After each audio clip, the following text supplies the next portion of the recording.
আপনার আমার নবী কতটা সুন্দর ছিলেন জানেন? হযরতে জাবের রাদিয়াল্লাহু তাআলা বলেন, পূর্ণিমা রাত আমি রাসূলের বাড়িতে গিয়েছিলাম। সেদিন দেখেছিলাম চাঁদ উদয় হয়েছে দুইটা, একটা চাঁদ আসমানে আর একটা চাঁদ জমিনে।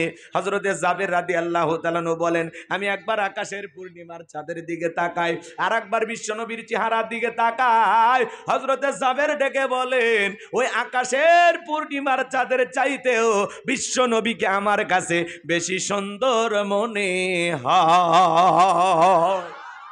আম্মা জান আয়েশা ডেকে বলেন, যারা ইউসুফ নবীর চেহারার দিকে তাকাইয়া মিশরের নারীরা ফল কাটতে গিয়ে আঙ্গুল কেটে ফেলে দিয়েছে, ওরা যদি আমার বিশ্ব নবীর চেহারার দিকে তাকাইতো, শুধুমাত্র আঙ্গুল নয়, আঙ্গুল কাটতে কাটতে হাত কাটতে কাটতে কখন যা নিজের কলিজা কেটে দুফাক করে দিত, মুহূর্তের জন্য টের পাইতো না। আপনার আমার নবী এতটাই সুন্দর, সুবহানাল্লাহ। আম্মা জান আয়েশা আরো বলেন, ও দুনিয়ার মানুষ, তোমাদের একটা সূর্য আছে, আমি আয়েশারও একটা সূর্য আছে।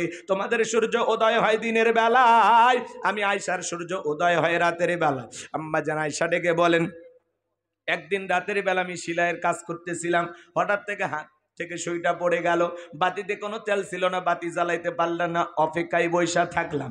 আম্মা জান আয়েশা ডেকে বলে, নবী যে যখন এশার সালাত আদায় করার পরে ঘরের ভিতরে সর্বপ্রথম প্রবেশ করে আমি আয়েশাকে সালাম দিলেন। নবী ঘরে ঢুকে স্ত্রীকে কি দিলেন? সালাম দিলেন। জোরে বলেন, কি দিলেন? সালাম দিলেন। আম্মা জান আয়েশা ডেকে বলেন, নবীজি সালাম দিয়ে যখন ঘরের ভিতরে প্রবেশ করলেন, ভাইয়েরা আমার, আম্মা জান আয়েশা ডেকে বলেন, নবীজির চেহারার আলোতে সুইটা কই পড়ে আছে আমি পরিষ্কার দেখতে পেয়েছি। বলুন সুবহানাল্লাহ। ভালো করে মনোযোগ দিয়ে শুনবেন বাজান, কেমন নবী পাইছি বাজান? যে নবী জমিনে পথ চললে আসমানের এক খণ্ডক মেঘ এসে ছায়া প্রদান করতে। বলুন সুবহানাল্লাহ। যেই নবীর চেহারার ওপরে মশা মাছি পড়া হারাম। আল্লাহু আকবার। নবীজি যখন ঘেমে যেতেন, আম্মা জানেরা নবীজির দেগের ঘামগুলো সুগন্ধি হিসাবে শিশির ভিতরে জমা রাখতেন, আর বিশেষ দিনে নবীজির দেগের ঘামগুলো সুগন্ধি হিসেবে ব্যবহার করা হতো। কেমন নবী পাইছি, যে নবী থুতু নিক্ষেপ করলে সেখান থেকে সুগন্ধি বের হয়। নবীজি অজু করলে অজুর পানি দিয়ে সুগন্ধি বের হয়ে যায়। নবীজি আমার যেই রাস্তা দিয়ে হেঁটে যায়, কিছুক্ষণ পরে ওই রাস্তা দিয়ে হেঁটে গেলে নবীজির দেগের সুঘ্রাণ পাওয়া যায়। বলুন সুবহানাল্লাহ। যে নবী হা বললে তামাম পৃথিবীবাসীর জন্য আল্লাহ পাক হালালে পরিণত করে দেয়, যে নবী না বললে তামাম পৃথিবীবাসীর জন্য আল্লাহ পাক হারামে পরিণত করে দেয়। আসমানের চাঁদের দিকে ইশারা করলে চাঁদ দুই টুকরো হয়ে যায়, জমিনে পা তুললে মাওলা পাকের আরশে আজিমে পৌঁছে যায়। একটু জোরে বলুন না সুবহানাল্লাহ। সম্মানিত ভাইয়েরা আমার, গভীর মনোযোগ দিয়ে গুনাহগারের কথাগুলো শুনে যান বাজান। আমি গুনাহগারে যে কথা বলতে চাই, হৃদয়ের কান পেতে কথাগুলো শুনে যান, গভীর মনোযোগ। এই ভাই, তোমরা তো কথা বলতেছো, এটি ফোন করার জায়গা, কথা বলো না। আমি আগে বলছি, পরিবেশটা নষ্ট করো না, একটু মনোযোগ দিয়ে কথাগুলো শোন। খারাপ লাগে? চলবে চলবে। তাকবীর দেন, লিল্লাহে তাকবীর। আরেকটু জোরে বলেন, লিল্লাহে তাকবীর। সম্মানিত ভাইয়েরা আমার, হৃদয়ের কান পেতে কথাগুলো শুনে যান বাজান। কেমন নবী পাইছি, সেই ছাগলের স্তনে দুধ নাই, নবীজির হাতটা লেগে গেলে দুধে পরিপূর্ণ হয়ে যায়। সেই খাবার 2-3 জন মানুষ খাবে, ওই খাবারে যখন নবীজির হাতটা লেগে যায়, শত শত মানুষ খাবার খেয়েও যেমন খাবার তেমনি থাকে। যেই নবীর চেহারার দিকে তাকাইলে পেটের ক্ষুধা নিবারণ হয়ে যাইতো। সেই নবীর কাছে হযরত বেলাল, কথা মনে আছে না ভুলে গেছেন? হযরতে বেলাল ডেকে বলে, নবী গো, আপনি কালেমার দাওয়াত দেন, ইসলামের প্রচার প্রসার করেন, দয়া করে আমারে কালেমা পড়ে মুসলমান বানায় দেন। বিশ্বনবী হযরত বেলালকে পড়া দিলেন, লা ইলাহা ইল্লাল্লাহু মুহাম্মাদুর রাসূলুল্লাহ সাল্লাল্লাহু আলাইহি ওয়াসাল্লাম। হযরতে বেলাল কালেমা পড়ে মুসলমান হয়ে গেল। বাইরে মাইক বন্ধ করছে, আগে 30 বাজলে বন্ধ করবে, নামাজ শুরু হলো 30 থেকে 45 পর্যন্ত বন্ধ রাখবে, আগে বন্ধ করছে। রাগ করেন নাকি আপনারা? আগে না বুঝলে তো হবে না, যে প্রথমে কথা বলে দিছে, আবার আপনার কথার কৈফিয়ত টানতে গেলে ঝামেলা। হুজুরের বুঝছেন না? ও পরে আসছেন, ঠিক আছে, তাহলে বসেন, কথা হবে তো, কেবল তো শুরু হচ্ছে, বুঝছেন না? একেবারে সময় না হলে তো 1-1.5 ঘন্টা ওয়াজ করব, এত ওয়াজ করতেছেন কেন? লিল্লাহে তাকবীর।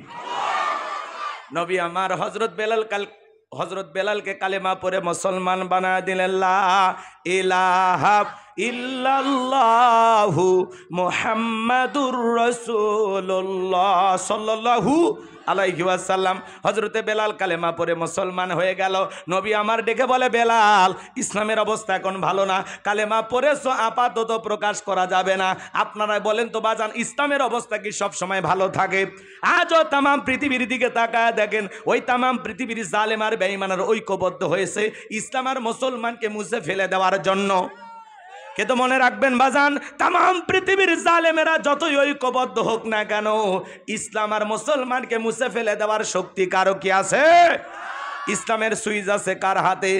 আমার আল্লাহ রাব্বুল আলামিন বলেন, ইউরিদুনা লিতুফিউ নূরাল্লাহি বিআফওয়াহিহিম ওয়াল্লাহু মুতিম্মু নূরিহি ওয়ালাউ কারিহাল কাফিরুন।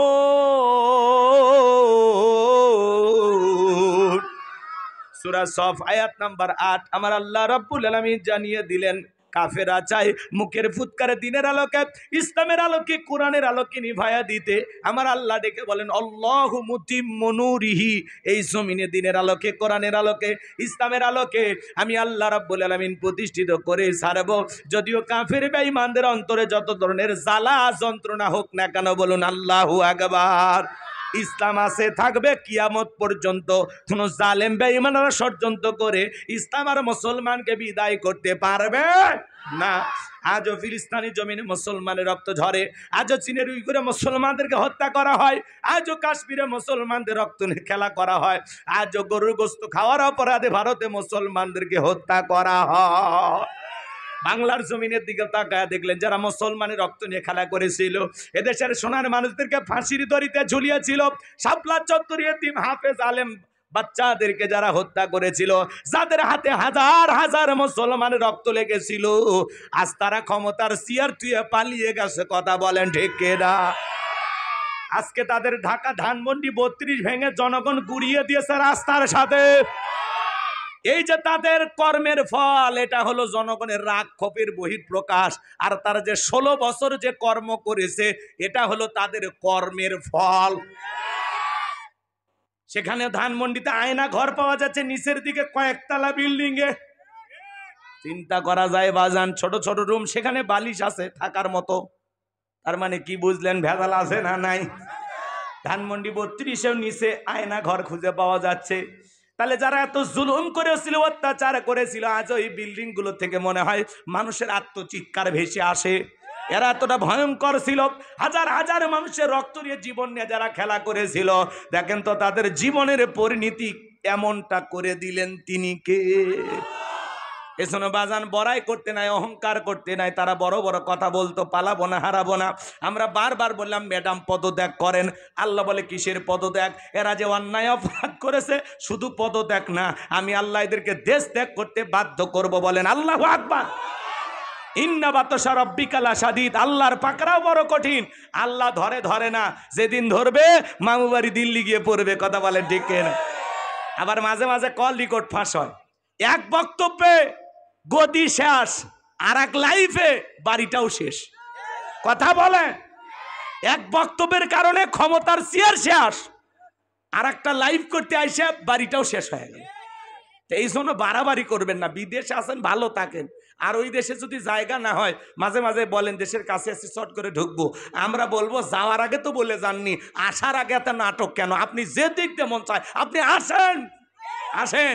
এই দেশের 18 কোটি মানুষ আপনাকে রিসিভ করার জন্য অধীর আগ্রহে পথ চেয়ে আছে। আপনি আসেন, আসেন, এই দিক দিয়ে মন চায় আসেন। কথা বলেন।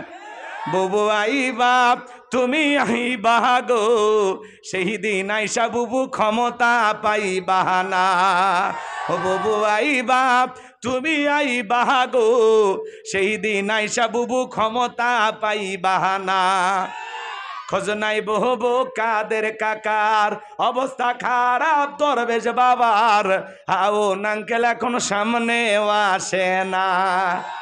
নেতা কর্মী সব জেলের ভিতর, আমি আসি ডরের ওপর, কখন জানি আসে গ্রেপ্তারি পরোয়ানা, বুবু আই বাপ তুমি আই বাহাগো, সেই দিন আইসা বুবু চিয়ার পাই বাহানা। ক্ষমতার চেয়ার থেকে নামা সহজ, কিন্তু ওই চেয়ারে ওঠা কঠিন। 16 বছর লাগছে চেয়ার ছাড়তে। আর আমরা সিদ্ধান্ত নেব আগামীতে আর যাই হোক কোন নারীকে এই দেশের প্রধানমন্ত্রী বানাবো না। আগামীতে পুরুষ হবে আমাদের প্রধানমন্ত্রী, যেই দলেরই হোক পুরুষ চাই। পুরুষ কারা কারা হাত তুলে দেখান, লিল্লাহে তাকবীর। হাত নামান, নারীদের দেখার দিন শেষ। আগামীতে পুরুষের বাংলাদেশ। কারণ মেয়েদের রাগ বেশি, জেদ বেশি, অভিমান বেশি। দেখেন না স্বামীর সাথে বাড়িতে ঝগড়া লাগে, হাড়ি বাতিল ভেঙে ফেলে দেয়, স্বামী তুলে আছাড় মারে, রাগ করে বাবার বাড়ি চায়। দেখেন না রাগ করে দেশ ছেড়ে ভারত গেছে, 18 কোটি মানুষকে ফেলায় গেছে। মায়া দয়া থাকলে যাইতো? যাইতো না। উনি যদি পদত্যাগ করে জেলেও যাইতো, তাও না নেতা কর্মী বাহাবা দিত, দেশের মানুষও খুশি থাকতো। আপনি চলে গেলেন কেন? কথা কন না কেন? আর এখন আপনি ভারত থেকে কান্নাকাটি করেন না? আমাদের কষ্ট হয় না? খারাপ লাগে না? আপনি আসেন, আপনি আসেন। কথা কয় না, কথা কয় না। তাহলে কি মনে থাকবে আগামীতে যেটাই হোক পুরুষ দরকার, যেই দলেরই হোক পুরুষ চাই। পুরুষ হবে এই দেশের প্রধানমন্ত্রী। কি গান চাচা? কথা ঠিক আছে? কারণ মেয়েদের রাগ বেশি, ওরা শান্তির জায়গা পেলে জীবন চলে যাবে, জায়গা ছাড়বি না। কথা বুঝছেন তো নাকি? আর ওই যে মেয়েরা, শোনেন, মেয়েরা ক্ষমতায় গেলে কি হয়? কি হয় শোনেন, সমান অধিকার দেবনি, টেনশন নেই। দেখ করতেছেন নাকি? জি, উনি যে কথা বলছে গুরুত্বপূর্ণ। সামনে যায়, আছে আছে, কেবল তো শুরু করতেছি। চলেন না বাজানের সামনের দিকে যায়, গভীর মনোযোগ দিয়ে কথাগুলো শুনে যাবেন। হযরতে বেলাল ডেকে বলে, নবী আমার জীবনের কোনো দাম নাই। আমার গরিব ওমায়কে বলেছিলাম উর্দম বা ছাগল পেশাব পায়খানা করে দেয়, ওই ঘরে থাকতে আমার বড় কষ্ট হয়। ওমায় ডেকে বলে, বেলাল উর্দম বা ছাগলের দাম আমার কাছে আছে, কিন্তু তোর মতো কালো হাফসি বেলালের দাম আমার কাছে নাই। নবী গো আমার জীবনের কোনো দাম নাই, আপনি আমাকে দোয়া করেন মৃত্যু পর্যন্ত যেন কালেমার পথে টিকে থাকতে পারি। এই কথা বলে হযরতে বেলাল চলে গেলেন। পরের দিন সকালবেলা সূর্য উদয় হয়ে গেছে, অনেকটা বেলা হয়ে গেছে, বেলাল দরজা খোলে নাই। অন্য অন্য চাকর বাকর যারা আছে এরা নারিশ নিয়ে চলে গেছে ওমায়ের কাছে, যা বলেন নেতা এখন পর্যন্ত বেলাল দরজা খোলে নাই, তাই নাকি? বলে হ্যাঁ চলো তো যাই।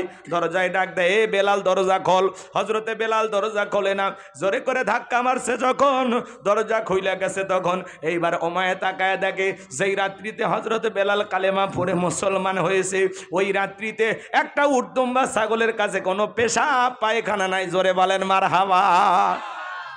এইবার ওমায় ডেকে বলে, এ চাকরের দল, বেলালের বিরুদ্ধে মিথ্যা অভিযোগ দাও। তোমরা যখন ঘুমাচ্ছিলে বেলাল তখন ময়লা আবর্জনা পরিষ্কার করেছে, তাকায় দেখো না একটা উর্দম বা ছাগলের কাছে কোনো পেশাব পায়খানা নাই, যাও নিজেদের কাজ করো। এই কথা বলে ওদেরকে তাড়িয়ে দিলেন। এক পা দুপা করে হযরতে বেলালের কাছে চলে গেলেন। হযরতে বেলাল দিয়ালে পিঠটা লাগায় জিব্বা নাড়ায়া জিকিরি করে কার? আর একটু জোরে বলেন কার? এইবার হযরত বেলালকে হালকা করে ধাক্কা মারছে, যখন জবান দিয়ে কালেমার আওয়াজ বের হয়েছে, তখন এইবার ওমায় ডেকে বলে, বেলাল তোর জবান দিয়ে কি শুনলাম, তুমি কি মুসলমান হয়েছো? হযরতে বেলাল ডেকে বলে, মুসলমান হয়ে যারা মিথ্যা কথা বলতে পারে না তারা ওয়াকুলু কওলান সাদীদা, মুসলমানেরা হবে সত্যবাদী, মুসলমানেরা কখনো মিথ্যাবাদী হতে পারে। আর আমাদের সমাজে ভরা পেটে মিথ্যা, খালি পেটে মিথ্যা। মিথ্যা বলতে বলতে চেহারাটা বেঁকা হয়ে গেছে, এক পা কবরে ঢুকে গেছে। এত মিথ্যা কথা বলে শয়তান পর্যন্ত বলে আমি এত খারাপ না। কথা বলেন ঠিক কি না? মিথ্যা না বলে পেটের ভাত নাকি হজমই হয় না। এরকম মানুষ সমাজে আছে না নাই? বলে আমরা হেলিকপ্টার দিয়ে পানি দিয়েছিলাম, পানি যদি দেন ছাদের শিশুটা মারা গেল কিভাবে? এ বাজান গো আমার, এত মিথ্যা কথা বলা ঠিক না। এত মিথ্যা কেন বলবে? মুসলমান হবে সত্যবাদী, জবানতে যেটা বলবে সত্য বলবে। সম্মানিত ভাইয়েরা আমার, গভীর মনোযোগ দিয়ে গুনাহগারের কথাগুলো শুনে যান বাজান। আমি যে কথা বলতে চাচ্ছিলাম হৃদয়ের কান পেতে কথাগুলো শুনে যান। হযরতে বেলালের কথা শোনার পরে উমাইয়া ডেকে বলে, বেলাল উর্দুম্বা ছাগলের মালিক বানায়া দেব, থাকার জন্য ভালো ঘরের ব্যবস্থা করে দেব। হযরতে বেলাল ডেকে বলে, উমাইয়া দুনিয়ার কোনো পার্থিব সম্পদের বিনিময়ে বেলাল তার ঈমান বিক্রি করবে না। বলেন সুবহানাল্লাহ। বলে, আমার কথা না শুনলে বড় নেতা আবু জেহেলকে খবর দিব। হযরতে বেলাল ডেকে বলে, কোন বড় নেতা ছোট নেতা এখন কাউকে গোনার টাইম নাই। আমি দুনিয়ার কোন আবু জেহেলকে ভয় করি না, আমি ভয় করি আমার আল্লাহকে। আল্লাহু আকবার। এইবার উমাইয়া দৌড়ে চলে গেছে আবু জেহেলের বাড়িতে, যা বলে, নেতার সংবাদ খুব খারাপ, আমার বাড়ির কিদদাস বেলাল কালেমা পড়ে মুসলমান হয়েছে। তাই নাকি? বলে, হ্যাঁ ঠিক আছে চলো যাই। আবু জেহেলের এদিক খেয়াল করেন, আবু জেহেলের একটা বিশেষ বাহিনী ছিল, সাঙ্গ পাঙ্গ ক্যাডার মাস্তান ছিল, যাদের কাজই হলো মুসলমানদের উপর নির্যাতন, জুলুমের স্টিম রোলার চালানো। একদিন হযরতে আম্বার রাদিয়াল্লাহু তাআলা তার মায়ের সঙ্গে রাস্তা হেঁটে যাচ্ছেন, বদমাইশ আবু জেহেলের সাথে দেখা। আবু জেহেল ডেকে বলে, আম্মার শুনলাম তুমি আর তোমার মা নাকি কালেমা পড়ে মুসলমান হয়েছো। হযরতে আম্মার ডেকে বলে, হ্যাঁ আমরা বিশ্ব নবীর কাছে গিয়ে কালেমা পড়ে মুসলমান হয়েছি। এইবার আম্মারের কথা শোনার পরে আবু জেহেল ডেকে বলে, আম্মার তুমি কি জানো এর পরিণতি কতটা ভয়ঙ্কর হতে পারে? হযরতে আম্মার বলেন, পরিণতি যতই ভয়ঙ্কর হোক আমরা ইসলাম ছাড়তে পারবো না। এইবার আবু জেহেল হযরতে আম্মার এবং হযরতে সুমাইয়াকে ধরলেন, দুইটা খুঁটির সাথে বাঁধলেন। এইবার ডেকে বলে, আম্মার এখন যদি একটা খেলা দেখাই কেমন হবে? হযরতে আম্মার বলে, আবু জেহেল কি খেলা দেখাইবা? আবু জেহেল ডেকে বলে, আম্মার রে, তোর চোখের সামনে যদি তোর মাকে এখন উলঙ্গ করা হয় কেমন হবে বল? হযরতে আম্মার মাথাটা নিচু করলেন, আর আবু জেহেল ডেকে বলে, আম্মার এখনো সময় আছে, কালেমা ছাড়বি কিনা বল? হযরতে সুমাইয়া চোখের পানি ছেড়ে দিয়ে কাঁদে আর ডেকে বলে, আম্মার বেঈমানদের কথা ঈমান ছাড়বি না। আল্লাহু আকবার।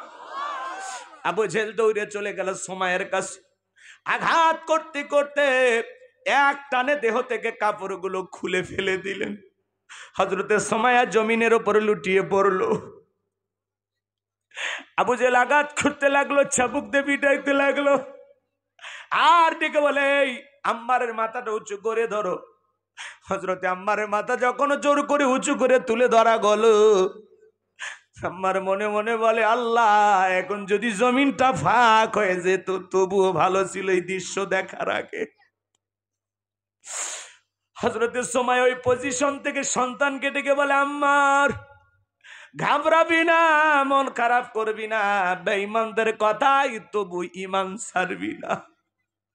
এবার আবু জেহেল বর্ষা দিয়া লজ্জাস্থানে আঘাত করলেন, আঘাত করতে করতে ফিনকি দিয়ে রক্ত দিয়ে রাস্তা মেখে গেল। শাহাদাতের পিয়ালা পান করবেন হযরতে সুমাইয়া।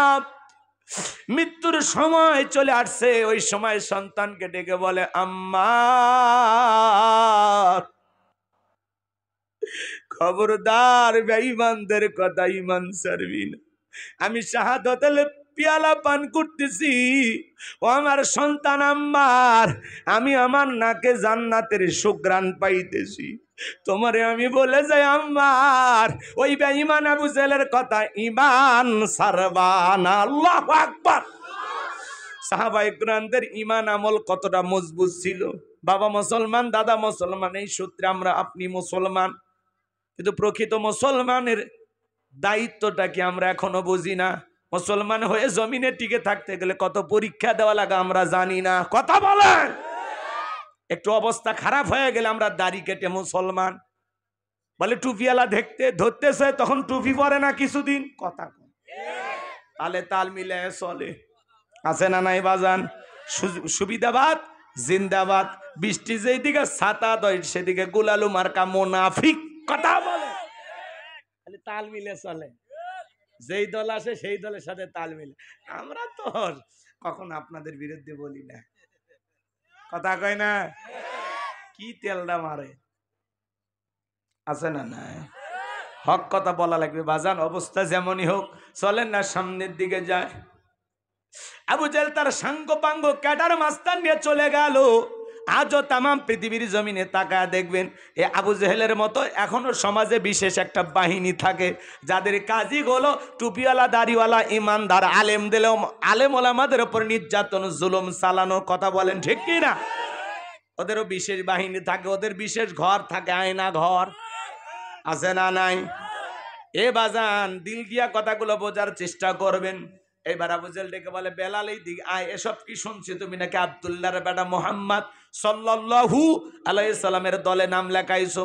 হযরতে বেলাল ডেকে বলে হ্যাঁ, গতকাল রাত্রিতে নবীজির হাতে হাত রেখে আমি কালেমা পড়ে মুসলমান হয়েছি। আবু জেহেল ডেকে বলে বেলাল আমি তোরে পার্সোনাল ভাবে মোহাব্বত করি, ও বেলাল তুমি যদি চাও উর্দুম বা ছাগলের মালিক বানায় দেব, থাকার জন্য ভালো ঘর বাড়ির ব্যবস্থা করে দেব, ব্যবসা বাণিজ্য যদি করতে চাও দিরহাম টাকা পয়সা যা লাগে দেব। বেলাল তুমি চাইতে দেরি, তোমার চাহিদা পূরণ করতে আমরা দেরি করব না। হযরতে বেলাল রাদিয়াল্লাহু তাআলা আনহু ডেকে বলেন আবু জেহেল রে, দুনিয়ার সব সম্পদ যদি বেলালকে দিতে চাও, দুনিয়ার সব সম্পদ ছাড়তে রাজি, কিন্তু বিশ্ব নবীর কালেমা ছাড়তে রাজি নাই। বলেন আল্লাহু আকবার। বেলালের মতো যারা খাঁটি ইমানদার এরা হাসতে হাসতে জীবন দেবে কিন্তু কখনো ইমান ছাড়বে না।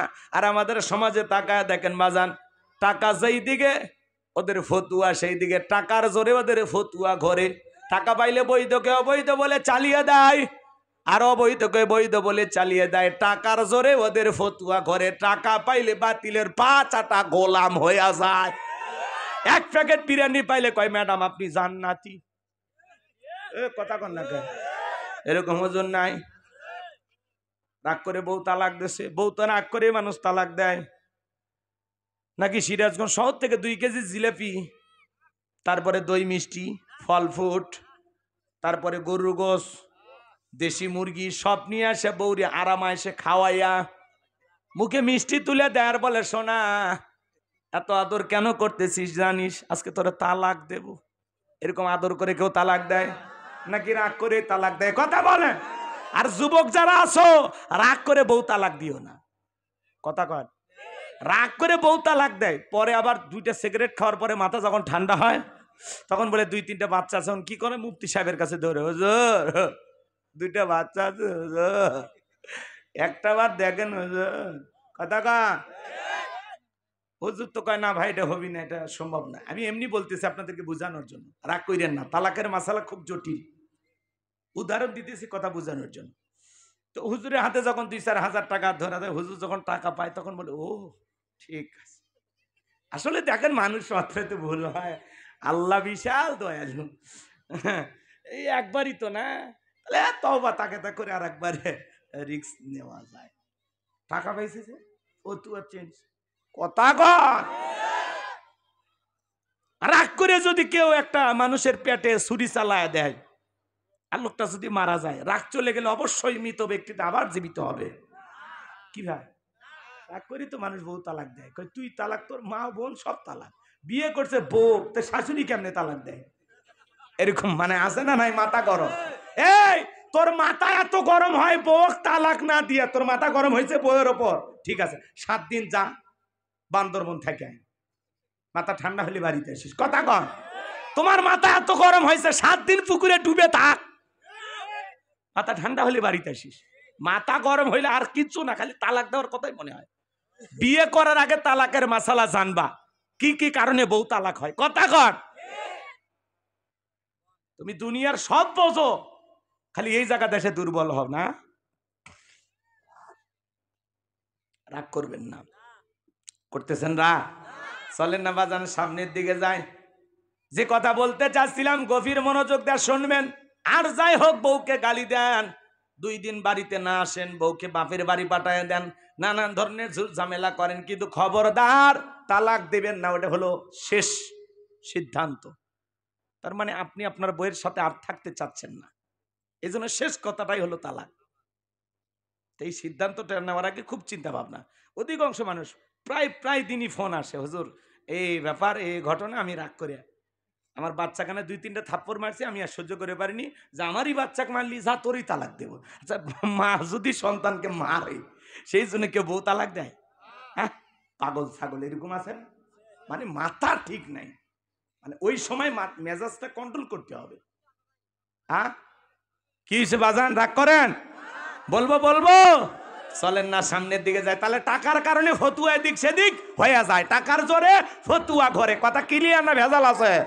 চলেন না সামনের দিকে যায়। বেলালের মতো যারা ইমানদার এদেরকে টাকা দিয়ে কেনা যায় না। আবু জেল ডেকে বলে, বেলাল রে, সোজা আঙ্গুলে ঘিউ না উঠলে আঙ্গুলে একটু বাঁকা করা লাগবে। এই কথা বলে যুবকদের লিলি দিলে চাবুক দিয়ে পিটাও। হজরতে বেলালকে চাবুক দিয়ে পিটানো শুরু করলো। তা যত জোরে চাবুক মারে বেলাল তত জোরে আল্লাহর নামের জিকির করে। চাবুক দিয়ে পিটাইতে পিটাইতে কালো চামড়া গুলো ফেটে রক্ত ঝরতেছে। আবু জেল ডেকে বলে, বেলাল, চাবুক দিয়ে মারতে মারতে কালো চামড়া গুলো পেটে রক্ত ঝরতেছে, তারপরে কি নবী মোহাম্মদের কালেমা ছাড়বি না? হজরতে বেলাল ডেকে বলে, আবু জেলে রে, মারতে মারতে যদি মেরে ফেলে দাও জীবনটা দিতে রাজি, নবীজির কালেমা ছাড়তে রাজি নাই। বলেন আল্লাহু আকবার। এবার আবু জেল বললো, বেলালের পায়ে রশি দিয়া বাঁধো, ওঠের পায়ের সঙ্গে লাগাইয়া মরুভূমির অত্যন্ত গরম বালিতে শেষরাইয়া শেষরাইয়া ঘোরা গুলো বাজান। আরবের বালিগুলো এত গরম, চাল দিলে মরি হয়ে যায়। বাবলা গাছের কাঁটাগুলো জিহ্বার ভিতরে পেরেকের মতো মারা গেলো। এত নির্যাতন জুলুম করার পরে বিকেল বেলা নিয়ে এসে বলে, বেলা, চাবুক দিয়ে পিটাইলাম, পায়ে রশি লাগাই এনে ঘুরলাম, এত নির্যাতন জুলুম করা হলো রে বেলাল, তারপরে কি নবী মুহাম্মাদের কালেমা ছাড়বে না? হজরতে বেলাল ডেকে বলে, আবু জেলে রে, মারতে মারতে যদি মেরেও ফেলে দাও বেলালের নিঃশ্বাস থাকবে যতদিন, বেলাল ইসলামের পথে টিকে থাকবে ততদিন। আল্লাহু আকবার। এইবার আমার ভাইয়েরা, আবু জেল যুবকদের লিলিয়ে দিল, যাও বিশাল বড় একটা পাথর নিয়ে এসে বেলালের বুকের উপরে চাপায়া দাও। অনেক বড় বিশাল ওজনের একটা বড় পাথর নিয়ে এসে হজরতে বেলালের বুকের উপরে চাপায়া দিল। আর আবু জেল মনে করলো পাথরের চাপা রাখাতে বেলাল মারা যাবে, হাত বাঁধা পা বাঁধা, বুকের উপরে বিশাল বড় পাথর। এরপরে রক্তাক্ত জিহ্বা নিয়ে হজরতে বেলাল জিকির করে কা, তবু জিকিরি বন্ধ করে না। আপনাকে আমাকে জিকিরি করার জন্য কেউ মারে না, পেটে দেয় না, ধমক দেয় না, তবু আমরা কপাল পর আল্লাহর জিকিরি করি না। এ বাজান, মাঠে কাজ করতে করতে জিকিরি করা যায়, ব্যবসা বাণিজ্য করতে করতে জিকিরি করা যায়, রিক্সা ভ্যান চালাইতে চালাইতে জিকিরি করা যায়, রাস্তাতে হেঁটে যেতে যেতে জিকিরি করা যায়, বিছানায় শুইয়া বৈশা জিকিরি করা যায়। সব সময় জবানে জিকিরি চালু রাখবো কার? হাদিস শরীফের ভিতরে আসছে, যার জিহ্বাটা আল্লাহর জিকিরে তরু তাজা থাকে, আল্লাহর জিকিরে ভিজা থাকে, ওই জিহ্বাওয়ালা মানুষ কোনদিন জাহান্নামের আগুনে জ্বলবে না। বলুন সুবহানাল্লাহ। এজন্য সবসময় আল্লাহ তাআলার জিকিরি করতে হবে। আজ করুনি আজ করো কমাস করলি ওয়ালা তাকফুরুন, তোমরা আমারে স্মরণ করো, আমি আল্লাহ তোমাদেরকে স্মরণ করব। কৃতজ্ঞতা প্রকাশ করো, অকৃতজ্ঞ হয় না। এজন্য সবসময় জবানে জিকির চালু রাখবো কার? সুবহানাল্লাহ, আলহামদুলিল্লাহ, আল্লাহু আকবার, লা ইলাহা ইল্লাল্লাহ, সুবহানাল্লাহি বিহামদিহি, সুবহানাল্লাহিল আযীম। পারবো তো ইনশাআল্লাহ? পারবো তো ইনশাআল্লাহ? আল্লাহ যেন আমাদের সবাইকে সব সময় আল্লাহর জিকির করা তৌফিক দান করেন। জোরে বলেন আমিন। হযরতে বেলালের বুকের উপরে পাথর, এরপরে জিহ্বা নাড়া আল্লাহর জিকির করে, চোখের কোণা দিয়ে পানি ঝরে, আর ঢেকে বলেন আল্লাহ। বুকের উপরে পাথর থাকার কারণে তোমার মতো মালিকের জিকিরি করতে বড় কষ্ট হয়। তুমি তো সেই আল্লাহ, ইব্রাহিমের জন্য যদি নমরুদের আগুনকে ফুলের বাগান বানায় দিতে পারো, তুমি যদি ইব্রাহিমের জন্য নমরুদের আগুনকে ফুলের বাগান বানায় দিতে পারো, আল্লাহ তুমি কি পারো না আমি বেলালের বুকের পাথরটাকে তুলার মতো নরম বানায় দিতে? হযরতে বেলাল দোয়া করতে দেরি আসমানের মালিক আল্লাহ দোয়া কবুল করতে দেরি করে নাই। বেলালের বুকের পাথরটাকে আমার আল্লাহ তুলার মতো নরম বানিয়ে দিয়েছেন। বলুন সুবহানাল্লাহ। আশিক রাসূল বেলাল, নবীর পাগল বেলাল, নবীকে কতটা ভালোবাসতেন জানেন? নবী যখন মক্কা নগরীতে পথ চলতো, বেলাল একবার ডানে যায় আর একবার বামে যায়। আমার নবী ডেকে বলে, বেলাল বুঝিন একবার ডানে যাও একবার বামে যাও, কারণটা কি? হযরতে বেলাল রাদিয়াল্লাহু তাআলা ডেকে বলেন, নবী গো, আপনি কালেমার দাওয়াত দেন, কোরআনের প্রচার করেন, ওই কাফেররা হলো আপনার শত্রু। আপনাকে টার্গেট করে যদি ডান থেকে তীর নিক্ষেপ করে, ওই তীরটা যেন সর্বপ্রথম বেলালের বুকের ভিতরে ঢোকে। আবার যদি বাম থেকে তীর নিক্ষেপ করে গো নবী, ওইটা যেন সর্বপ্রথম আমি বেলালের বুকের ভিতরে ঢোকে। আমি বেলাল মারা গেলে ইসলামের ক্ষতি হবে না, কিন্তু আপনি নবী মারা গেলে ইসলাম আর মাথা উঁচু করে সামনের দিকে দাঁড়াতে পারবে না। বলুন আল্লাহু আকবার। সেই আশিক রাসূল বেলাল, নবীর পাগল বেলাল, যে কথা বলতে চাচ্ছিলাম বাজান, হৃদয়ের কান পেতে কথাগুলো শুনে যান। বেলালের নির্যাতন জুলুমের কথা যখন বিশ্ব নবীর কান পর্যন্ত পৌঁছে গেল, আমার নবী তখন থেকে বলে, বকর, বেলালের কষ্টের কথা আমার আর সহ্য হয় না, যাও যাও তুমি আমার বেলালের জন্য একটা কিছু করো। হযরত আবু বকর সিদ্দিক রাদিয়াল্লাহু তাআলা আনহু কয়েক গুণ দাম বেশি দিয়া গোলামীর জীবন থেকে হযরত বেলালকে আজাদ করলেন, মুক্ত করলেন। বলুন আল্লাহু আকবার। এই যখন ইসলামের অবস্থা, একদিকে সন্তান হারানোর ব্যথা, কাফেরদের সমালোচনা, সাহাবা একরামদের উপর নির্যাতন জুলুম, এই জন্য নবীজির মনটা খারাপ, চোখের কোনায় পানি। নবীর যখন মন খারাপ, নবীকে সান্ত্বনা দেওয়ার দায়িত্ব কার? আরেকটু জোরে বলেন না কার? আমার আল্লাহ ডেকে বলে, জিবরাইল রে, আমার বন্ধুর মা নাই, বাবা নাই, আমি স্যার আমার বন্ধুর কেউ নাই রে। এ জিবরাইল আর করিস না দেরি, আমার বন্ধুর মনটা হয়েছে ভারী, আমি আল্লাহ সইতে নাহি পারি। লাহু মাহফুজ থেকে সূরা কাউসার নিয়ে যায় আমার বন্ধুর ওপরে নাজিল কর তাড়াতাড়ি। আল্লাহু আকবার। আমার নবী মুস্কি মুস্কি হাসেন আর ডেকে বলেন, আনাস, আমার মনটা কেন খারাপ তোমরা জানো, কিন্তু আমার মুস্কি হাসি দেওয়ার কারণ হলো এই মাত্র আসমান থেকে জিবরাইল এসে আমার উপরে সূরা কাউসার নাজিল করলো। বিশ্ব নবী তখন সাহাবা একরামদের সামনে সুন্দর করে তিলাওয়াত করে শুনিয়ে দিলেন, ইন্না আ'তাইনাকাল কাউসার ফাসাল্লি লিরাব্বিকা ওয়ানহার ইন্না শানিয়াকা হুয়াল আবতার। আল্লাহু আকবার। খারাপ লাগে? মহিলা প্যান্ডেলে জায়গা হচ্ছে না, বাপরে। মা বোনদের জায়গা হচ্ছে না, আপনারা একটু চেপে বসেন। আসলে মা বোনদের জায়গা একটু বেশি লাগে, যে জায়গায় যায় সেটাই দখল করবে চায়। যারা মা বোনদেরকে বলে, মা আপনারা চেপে বসেন। এই কষ্ট পাচ্ছেন আপনারা? এবার চলেন বাজান, আলোচনায় চলে যায়। আমার আল্লাহ রাব্বুল আলামিন জানিয়ে দিলেন, ইন্না আ'তাইনাকাল কাউসার, অবশ্যই আমি আল্লাহ পাক আপনাকে হাউজে কাউসার দান করেছি। বলুন সুবহানাল্লাহ। এ হাউজে কাউসারের পানি দুধের মতো সাদা, মধুর চাইতে মিষ্টি, পানির মতো ক্লিয়ার। ওই কঠিন কিয়ামতের ময়দানে যেদিন বিচার দিবস কায়েম হয়ে যাবে, ভালো করে বোঝার চেষ্টা করবেন। আল্লাহ তাআলা পৃথিবীর অন্য কোন নবী রাসূলকে হাউজে কাউসার গিফট করেন নাই, আপনার আমার নবীকে আল্লাহ তাআলা হাউজে কাউসার গিফট করেছেন। ইন্না আ'তাইনাকাল কাউসার, নিশ্চয়ই আমি আল্লাহ পাক আপনাকে হাউজে কাউসার দান করেছি। এ বাজান গো আমার, যেদিন বিচার দিবস কায়েম হয়ে যাবে, ওই কিয়ামতের কঠিন দিন, যেদিন বিচার দিবসের একদিন হবে 50,000 বছরের সমান, যেদিন সূর্য সহাত মাথার উপরে চলে আসবে, সূর্যের তাপে জমিনটা তামার জমিন হয়ে যাবে। এই পৃথিবীর জমিনে পাহাড় পর্বত নদী নালা খাল বিল বিল্ডিং ইমারত কোনো কিছু থাকবে না। কুল্লুমান আলাইহা ফান, এই পৃথিবীর জমিনে সবকিছু আল্লাহ তাআলা ধ্বংস করে দিবেন। ওই কঠিন কিয়ামতের ময়দানে যেদিন বেঈমানদের জিহ্বা ঝুলে আসবে নাভি পর্যন্ত, এ বাজান, যেদিন মা তার সন্তানের পরিচয় দেবে না, ভাই ভাইয়ের পরিচয় দেবে না, ইয়াউমা ইয়াফিরুল মারউ মিন আখি ওয়া উম্মিহি ওয়া আবি ওয়া সাহিবাতিহি ওয়া বানি, যেদিন ভাই ভাইয়ের কাছ থেকে পালিয়ে যাবে, মা সন্তানের কাছ থেকে পালিয়ে যাবে, বাবা সন্তানের কাছ থেকে পালিয়ে যাবে, স্ত্রী স্বামীর কাছ থেকে পলায়ন করবে, সন্তান মা বাবার কাছ থেকে পালিয়ে যাবে। ওই কঠিন কিয়ামতের ময়দানে মা সন্তানের কাছে যখন চলে যাবে, মা আমি তো তোমার সন্তান, মা তখন বলবে না তুমি আমার সন্তান হতে পারো না, আমার যতটুকু মনে হয় দুনিয়াতে আমার বিয়েই হয়নি। মা সন্তানকে অস্বীকার করবে। ওই কঠিন কিয়ামতের ময়দানে আল্লাহর আরশের ছায়া ছাড়ার কোনো ছায়া থাকবে না। ওই ছায়ার ভিতরে আল্লাহ পাক 7 শ্রেণীর মানুষকে ছায়া দান করবেন। এটা হলো কিয়ামতের ময়দানে আল্লাহ তৈরি করা ভিআইপি গ্যালারি। বলুন সুবহানাল্লাহ। 7 শ্রেণীর মানুষকে আল্লাহ তাআলা ছায়া দান করবেন। এটা হলো কিয়ামতের ময়দানে আল্লাহ তৈরি করা ভিআইপি গ্যালারি। সেখান থেকে তারা কিয়ামতের ফাইনাল খেলা উপভোগ করবেন।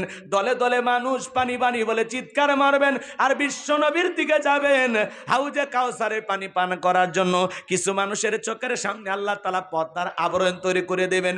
আমার নবী তখন থেকে বলবেন, আল্লাহ সংখ্যায় আমি আমার অনেক উম্মতকে দেখতে পাইলাম, কেন জানি সংখ্যাটা কমে গেল, বুঝতে পারলাম না।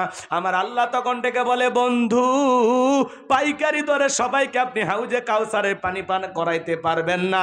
দুনিয়ার জীবনে 2টি অপরাধ করেছিল যারা, আজকে হাউজে কাউসারের পানি পাবে না। তারা জোরে বলেন কয়টি অপরাধ? কি সেই 2টি অপরাধ জানার দরকার নাই?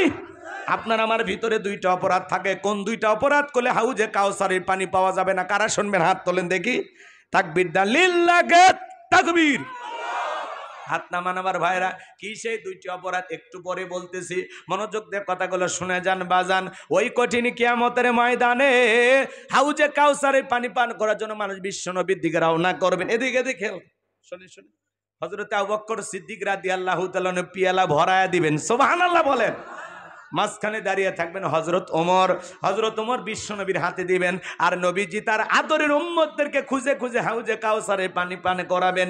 নবীজির হাতে কিয়ামতের ময়দানে 1 পেয়ালা হাউজে কাউসারে পানি পান করলে জান্নাতে ঢোকা পর্যন্ত আপনারা তৃষ্ণা লাগবে না, তৃষ্ণা মিটে যাবে। বলুন সুবহানাল্লাহ। কঠিন কিয়ামতের ময়দানে কারা কারা নবীজির হাতে হাউজে কাউসারের পানি পান করতে চান? 2টা হাত তুলে আমার আল্লাহকে দেখান। আল্লাহ পাক আমাদের সবাইকে নবীজির হাতে হাউজে কাউসারে পানি পান করা তৌফিক দান করুন। জোরে বলুন আমিন। আর একটু জোরে বলেন আমিন। রাগ করেন নাকি আপনারা? পানি চাইলেন আর পাইলেন।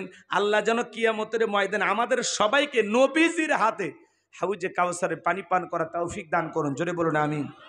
নবী হাউজে কাউসারের পিয়ালা নিয়ে দাঁড়িয়ে আছেন। হাত নামান, হাত নামান। বলেন তো এই দৃশ্যের মুখোমুখি আপনারা হতে চান?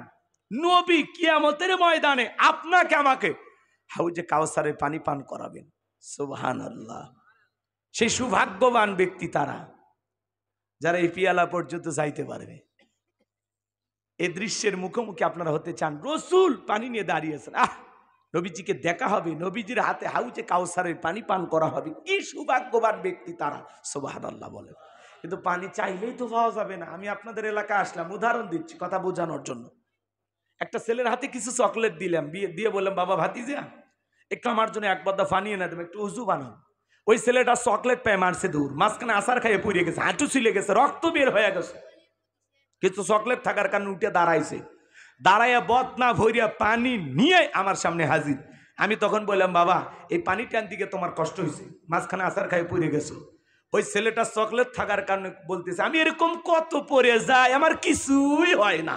কথা বলেন। ওই চকলেট থাকার কারণে ওই ছেলেটা পড়ে গেছে, ব্যথা পাইছে, রক্ত বেরিয়েছে, এটা কিছুই মনে করতেছে না। কারণ কিসের আনন্দ? চকলেটের আনন্দ। কথা বলে না? কারণ কিয়ামতের কঠিন দিনে নবীজির হাতে 1 পেয়ালা হাউজে কাউসারের পানি যদি পান করতে পারেন, কিয়ামতের কঠিন দিন আপনার কাছে কঠিন মনে হবে না, আল্লাহ সহজ করে দেবেন। আল্লাহর আরশের নিচে ছায়া আর রসুলের হাতে হাউজে কাউসারের পিয়ালার পানি যদি ভাগ্যে জুটে যায়, আপনি জান্নাতি, আপনারা টেনশনই নাই। বলুন না সুবহানাল্লাহ। আর নবীজির হাতে হাউজে কাউসারের পানি পান করলে জান্নাতে ঢোকা পর্যন্ত আপনার তৃষ্ণায় লাগবে না, তৃষ্ণা মিটে যাবে। বলুন না সুবহানাল্লাহ। কিন্তু এই পানি চাইলেই কি পাওয়া যাবে? কাজ করতে হবে, ঠান্ডা পানিতে উযু বানায় সালাত আদায় করতে হবে। নতুন নতুন মুসল্লি হঠাৎ করে নামাজ ধরে, পুরাতন মুসল্লি যারা নিয়মিত নামাজ পড়ে এরা দেখে ঠাট্টা বিদ্রুপ করে, হ্যাঁ সূর্য আজ কোন দিক উঠছে, উত্তর পাড়ার বাদশা দিকে মসজিদে নামাজ পড়বা না 2 দিন পরে আবার ছাড়িয়ে দিবা? ও এখন 2 দিন পড়ুক না 4 দিন পড়ুক, মুরব্বী আপনি তো দাওয়াত দিয়ে 5 জনকে মসজিদে আনতে পারেন না, কথা বলে না কেন? তাহলে ওনাকে নিয়ে কেন সমালোচনা করতেছেন? আপনার এই ঠাট্টা বিদ্রুপ, এই হাসি তামাশা, এই সমালোচনা শুনে ওই ব্যক্তি যদি আসরের নামাজ থেকে আর মসজিদে না আসে, আল্লাহর কাছে কি জবাব দিবেন? কথা বলেন। কেউ মসজিদে আসতে ঠাট্টা বিদ্রুপ করবেন না। ওই 2 ওয়াক্ত পড়বি না 2 দিন পড়বি, এটা এর ব্যাপার। পারলে আপনি দোয়া করেন যে ভাতিজা তুমি মসজিদে আসছো, দেখে দিলটা ভইরে গেছে, আল্লাহর কাছে দোয়া করি আল্লাহ যেন মৃত্যু পর্যন্ত তোমাকে মসজিদে এসে সিজদা দেওয়ার তৌফিক দান করেন। আপনি দোয়া করেন, কোলাকুলি করেন, পারলে নামাজ শেষে তার নিয়ে 1 কাপ চা খান। কথা বলেন। আর আপনি বিয়াদবি করেন মানে, হ্যাঁ নামাজ পড়বি না 2 দিন পরে ছেড়ে দিবি, আল্লাহর সাথে তামাশা করিস না। ওরে বাবা, বিরাট বড় জিন্দে হলি শাহজালারে কালু বাড়ি হচ্ছে। কথা কয় মানুষের সমালোচনা। যুবক বা একটা দাড়ি রাখছে, ওইটা নিয়ে সমালোচনা। এই বয়সে দাড়ি রাখলি বউ, কথা কন না আছে না এরকম? যুবক বয়সে দাড়ি রাখলে সমালোচনা। বয়স সাথে একটু ঘুরতে গেছে, ভাবি আসসালামু আলাইকুম, ভাবি আসসালামু আলাইকুম, সাথে চাচার খবর কি? বউ বাড়িতে এসে রাগ করে, তোমার সাথে বাহিরে যাওয়া যায় না কেন? কয় আমার ডাকে ভাবি আর তোমার ডাকে চাচা। যেই বউ নবীর সুন্নত দাড়িকে মোহাব্বত করে না, ভালোবাসে না, ওই বউ আপনাকে 100% ভালোবাসা দিতে পারে না। কথা বলে ঠিক কিনা? এই দাড়ির মধ্যে আছে কার প্রেম? মদিনাওয়ালার প্রেম। দাড়ি হলো পুরুষের সৌন্দর্য। কথা কয় না? পৃথিবীর সকল নবীদের মুখে দাড়ি ছিল। সুবহানাল্লাহ কোন? টুপি খোলা যায়, জুব্বা খোলা যায়, দাড়ি এমন একটা সুন্নত 24টা ঘন্টা লাগে থাকে। সুবহানাল্লাহ। আর দাড়িওয়ালা তারাই পুরুষ। আর যাদের মুখে দাড়ি নাই, মহিলারও দাড়ি নাই, পুরুষেরও দাড়ি নাই। এই কথা কন না কে? 7 বছর বয়স হয়ে গেছে, সেলুনে যা কয় ক্লিন শেভ মারিয়ে দেন। কয় চাচা আমরা জোরে গেছে, ঠিক মতো শেভ করা যায় না, এবার দাড়িটা ছেড়ে দেন। কয় চুলকে চুলকে, কবরে যা ফেরেশতারা চুলকানির মলম নিয়ে বসে আছে। কথা বলে ঠিক না? দাড়ি রাখবেন তো ইনশাল্লাহ? যুবক হাত তোলো, কারা কারা দাড়ি রাখবা? হাত তোলো। জীবনে কোনোদিন আর বেলেট লাগাইবা না, খুর লাগাইবা না, মনে থাকবে তো ইনশাল্লাহ? দাড়ির ভিতরে এটা পুরুষের সৌন্দর্য। কথা কন, কথা কন। আহা শোনেন, কত মানুষ সফর করে, দুর্ঘটনায় মারা যায়, যায় না বাজান? জোরে বলেন যায় না? আল্লাহ না করে সিরাজগঞ্জ থেকে ঢাকায় যাচ্ছেন, গাড়ি দুর্ঘটনা, আপনি মারা গেছেন, মুখে দাড়িও নাই, পকেটে টুপিও নাই। মানুষ মরার পরে লঙ্গি খুলে দেখবি মাথা কাটানো আছে না নাই। কথা কন ঠিক না? আর যদি মুখে দাড়ি থাকে দেখে মনে করবে মুসলমান। কথা কন। পকেটে টুপি থাকলেও ভাববে মুসলমান। এখন পকেটে টুপিও নাই, মুখে দাড়িও নাই, মরার পরে কাপড় খুলে দেখবি। এখন বাঁচতে চাইলে সাবধানে পথ চলে। আপনি মাহফিলে আসেন, মাথার টুপি নাই, আছে না? কি ভাই, এটা গানের কনসার্ট, হজ মাহফিল না? এটা জান্নাতের বাগান না? তাহলে মাথায় টুপি নাই কে? দুঃখজনক না? একটা টুপি ব্যবহার করবেন। চলেন আমার সাথে নোয়াখালী, লক্ষ্মীপুর চলেন, কুমিল্লার দিকে চলেন, জামালপুর, ময়মনসিংহে চলেন। শ্রোতাদের মাথা খালি দেখবেন টুপি আর টুপি। কি সুন্দর পরিবেশ, দেইকা দিলটা ভরে যায়। কথা বলে ঠিক না? আমরা পারবো তো ইনশাআল্লাহ? খালি ওয়াজ শুনলে হবে না, পরিবর্তন হওয়া লাগবে। এগুলো ওয়াজ না, মাঝে মাঝে ওয়াশও করা লাগবে।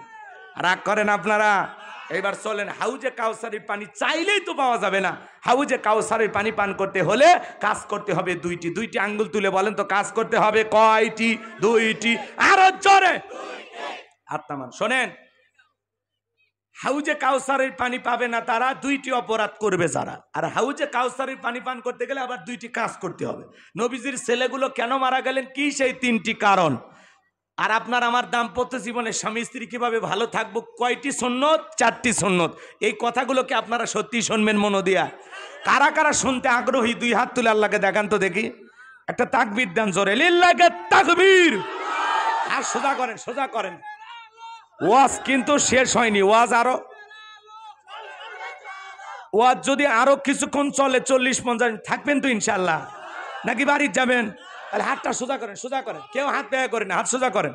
আমার আল্লাহ রাব্বুল আলামিন বলেন, ইন্নাল্লাহা আশতারা মিনাল মুমিনিনা আনফুসাহুম ওয়া আমওয়ালাহুম বিআন্না লাহুমুল জান্নাহ। সূরা তাওবার 111 নম্বর আয়াতে আল্লাহ রাব্বুল আলামিন জানিয়ে দিলেন, নিশ্চয়ই মুমিন বান্দাদের জান মাল আমি আল্লাহ ক্রয় করে নিয়েছি, বিনিময়ে দেব জান্নাত। বলুন সুবহানাল্লাহ। তাহলে বলেন তো বাজান, আপনার আমার জীবনের মালিক কে? এই সিরাজগঞ্জের যুবকেরা ভালো করে বলো তো, এই জীবনের মালিক কে? প্রেম করবা আর প্রেমিকাকে পার্কে নিয়ে যা ডায়লগ দিবা, এ জীবন তোমার, তুমি শুধু আমার। ওরে হাইব্রিড যুবক, এই জীবনের মালিক কে? আপনার আমার সম্পদের মালিক কে?